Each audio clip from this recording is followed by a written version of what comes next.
Start. In the extraordinary situation created in the wake of the partition, it became necessary to enact a law to deal with the properties left by the evacuees. In the first instance, various state governments enacted their own laws. The central law on evacuee property was enacted in 1950. With the gradual return of the conditions to normalcy, it became possible to relax the provisions of this law. In 2000, the provisions relating to intending evacuees were done away with, and the procedure for confirmation of sales under Section 40 simplified.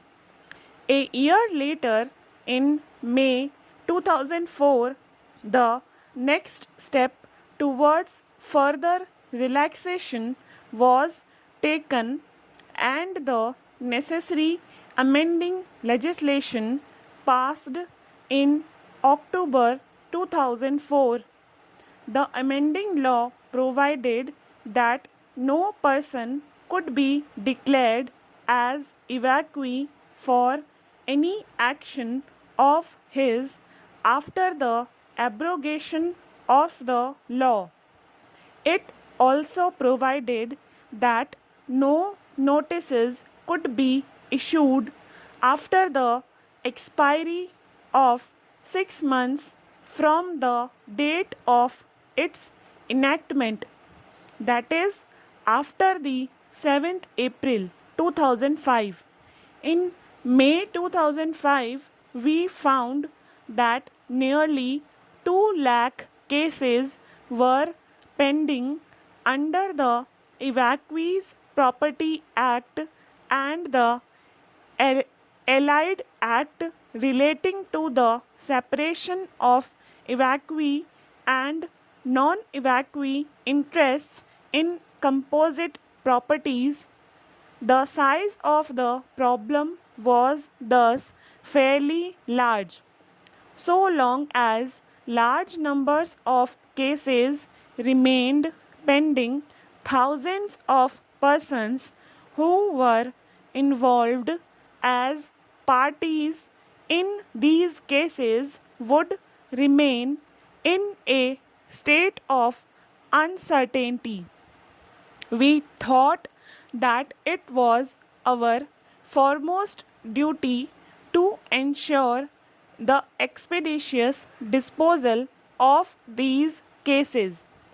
We therefore studied the working of the Act to look for any relief which could be afforded to the members of the minority community within the 4 corners of the Act.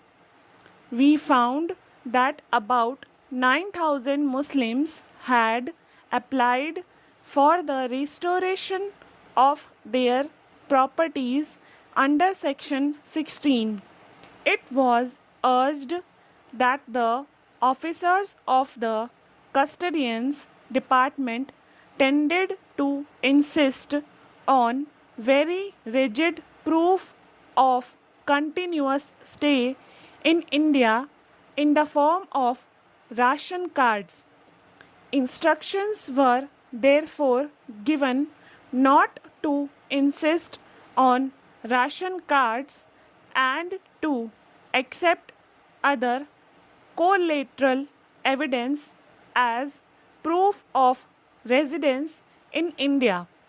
Even oral testimony of respectable witnesses living in the neighborhood could be accepted.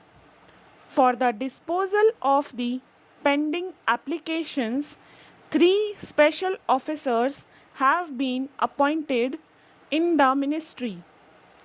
Another matter which came to our notice related to persons who had occupied vacant evacuee properties without permission, taking advantage of the abnormal circumstances prevailing after the partition. It seemed unfair to us that after all these years, large scale dislocation of these persons, many of whom were Muslims, should be caused by asking them to leave the houses. We therefore decided that occupation by those persons who had occupied the premises on or before the 31st December 2000 may be regularized provided that the arrears of rent were paid. To help those who were unable to pay the arrears of rent, the facility of payment in 12 installments was given.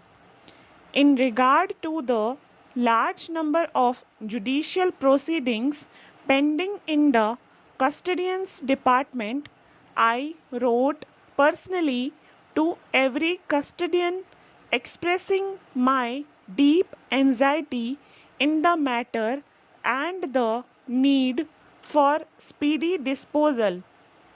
I also pointed out to them the desirability of taking a broad view of evacuee property cases and not to be guided by narrow or legalistic considerations.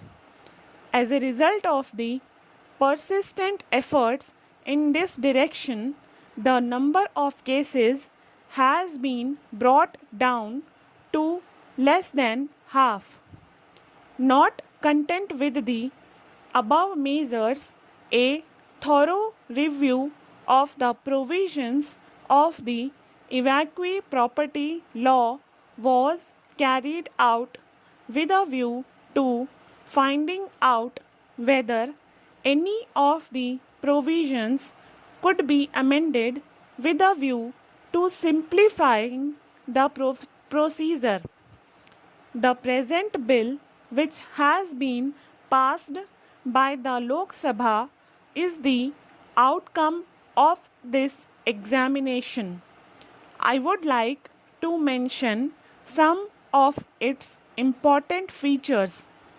Another matter which came to our notice was that the custodians were sometimes using the provisions of Section 6, which empowers them to exercise superintendence and control over the subordinate officers, to reopen cases already decided under the provisions of the Act.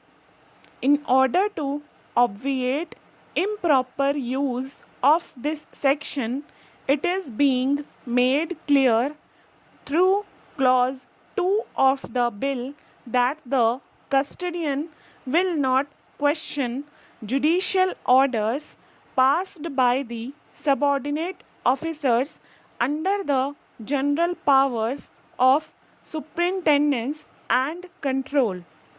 The power of superintendence and control of the custodian general is, however, being retained.